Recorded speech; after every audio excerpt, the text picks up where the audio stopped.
혹시 끔찍했던 기억이나 깊은 슬픔 같은 경험이 나도 모르게 자녀에게 전달될 수 있다고 생각해 보신 적 있나요? SF 영화 같은 이야기라고요. 하지만 놀랍게도 우리의 삶이 유전자의 흔적을 남길 수 있습니다. DNA 염기 서열 자체가 변하는 것은 아닙니다.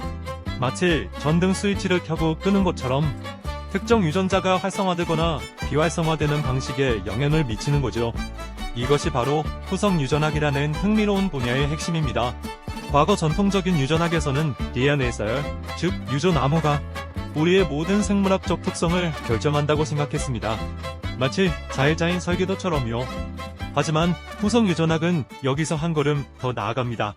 우리가 무엇을 먹고 어떤 환경에 노출되고 얼마나 스트레스를 받는지와 같은 환경적 요인들이 유전자 발현, 즉 유전자의 볼륨을 조절하는데 매우 중요한 역할을 한다는 사실을 밝혀냈습니다. 마치 오케스트라의 지휘자처럼 환경이 유전자의 연주를 조절하는 셈이죠. 실제로 이를 뒷받침하는 흥미로운 연구들이 있습니다. 한 유명한 쥐 실험을 예로 들어볼까요? 어미 쥐가 임신 중에 지속적인 스트레스를 받게 했습니다. 그 결과 태어난 새끼 쥐들은 스트레스에 더 민감하게 반응하고 불안과 유사한 행동을 보이는 경향이 나타났습니다. 놀라운 점은 이 새끼 쥐들의 DNA 염기 서열 자체는 어미 쥐나 스트레스를 받지 않은 다른 쥐들과 다르지 않았다는 것입니다. 하지만 스트레스와 관련된 특정 유전자들의 스위치 상태, 즉 후성 유전적 표지가 달라져 있었습니다. 어미의 경험이 새끼의 생리적 반응에 영향을 미친 것이죠. 그렇다면 이런 후성 유전적 변화는 어떻게 일어나는 걸까요? 대표적인 메커니즘 중 하나는 DNA 메틸화입니다. 이것은 DNA의 특정 부위에 메틸기라는 작은 화학 물질이 달라붙는 현상입니다. 마치 유전자에 작은 자물쇠를 채우는 것과 같아요. 메틸기가 붙은 유전자는 일반적으로 비활성화됩니다. 즉, 그 유전자의 정보가 단백질로 만들어지는 과정이 억제되는 거죠. 세포는 이 메커니즘을 이용해 특정 유전자를 필요에 따라 끄고 켭니다. 예를 들어 피부세포에서는 신경세포에 필요한 유전자를 꺼두는 식이죠. 또 다른 중요한 메커니즘은 히스톤 변형입니다. 히스톤은 우리 DNA 가닥을 감싸고 있는 단백질입니다. 마치 실타래처럼 길고 복잡한 DNA를 효율적으로 패키징하는 역할을 하죠. 이 히스톤 단백질의 꼬리 부분에 다양한 화학적 변화가 일어날 수 있습니다. 어떤 화학적 고리표가 붙느냐에 따라 DNA가 히스톤에 감긴 구조가 느슨해지거나 빽빽해집니다. 구조가 느슨해지면 유전자가 노출되어 활성화되기 쉽고 빽빽해지면 유전자가 숨겨져 비활성화되기 쉽습니다.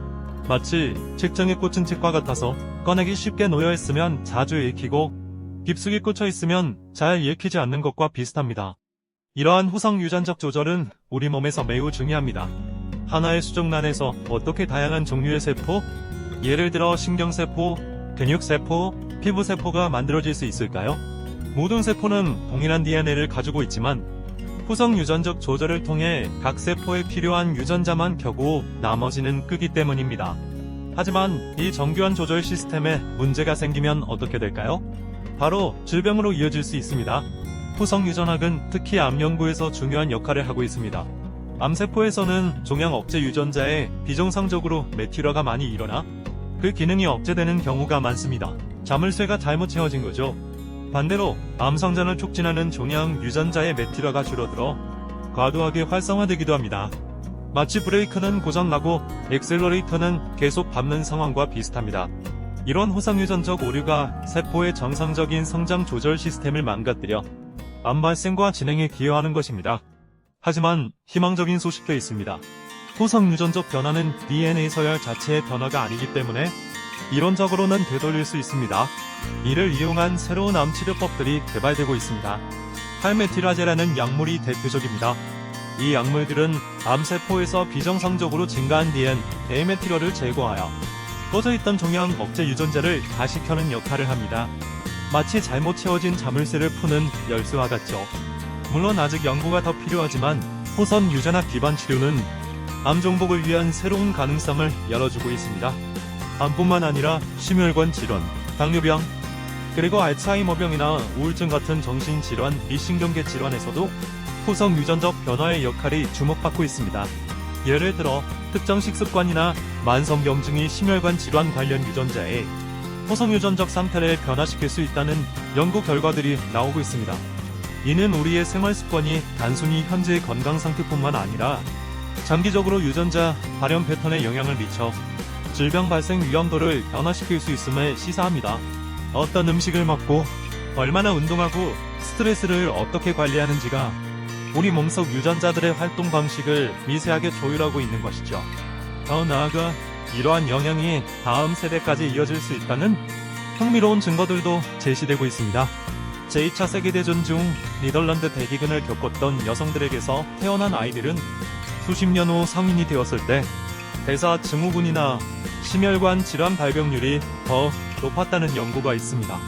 연구자들은 임신 초기 엄마의 극심한 영양 부족 상태가 태아의 유전자 발현 프로그램을 후성 유전적으로 변화시켰고 이것이 평생 건강에 영향을 미쳤을 가능성을 제기합니다.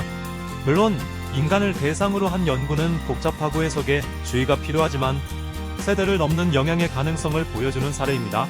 그렇다면 우리는 후성 유전학을 통해 무엇을 배울 수 있을까요? 가장 중요한 메시지는 우리의 선택과 생활 방식이 중요하다는 것입니다.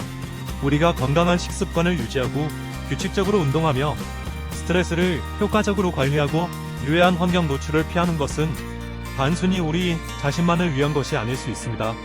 이러한 긍정적인 노력들이 우리의 후성 유전체에 좋은 영향을 미치고 어쩌면 다음 세대에게 건강이라는 귀중한 유산을 물려주는 데 기여할 수도 있습니다. 물론 후성 유전적 유전의 정확한 메커니즘과 범위는 아직 활발히 연구 중인 분야입니다. 후성 유전학은 노화 과정에도 관여하는 것으로 보입니다. 나이가 들면서 우리 세포의 후성 유전적 표지에는 변화가 축적됩니다. 이를 후성 유전적 시계라고 부르기도 하는데 개인의 생물학적 노화 속도를 예측하는 데 활용될 수 있습니다. 건강한 생활 습관이 이 시계의 속도를 늦출 수 있다는 증거도 있습니다. 심지어 기억과 학습 같은 뇌 기능에도 후성 유전적 조절이 관여할 수 있다는 연구가 진행 중입니다. 새로운 경험이 뇌 세포의 유전자 발현을 변화시켜 기억을 형성하고 저장하는 데 기여할 수 있다는 가설이죠. 아직은 초기 단계의 연구이지만 매우 흥미로운 가능성입니다.